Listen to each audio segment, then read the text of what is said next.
It started with Jake. After my sister passed, I took in her son. Jake's 6 quiet and a little strange, but I figured that was normal, considering what he'd been through. It was about 2 weeks ago when Jake first mentioned him. "He's at the window again," he said. I frowned. "Who?" "The man."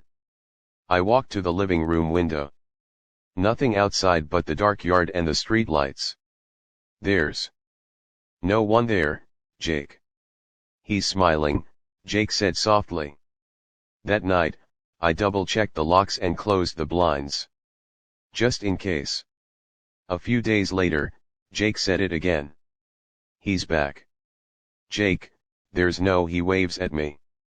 I pulled back the curtain. This time, there were handprints on the glass, small, smeared, like someone had been pressing their face against it. That night, I woke to Jake screaming. "He's inside." I ran to his room, heart racing.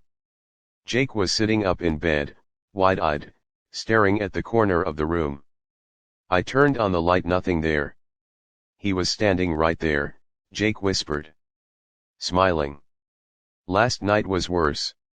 I woke to the sound of scratching, slow, deliberate, coming from Jake's room. I rushed down the hall. Jake was sitting up, his eyes glassy, staring at the window. The scratching was louder now.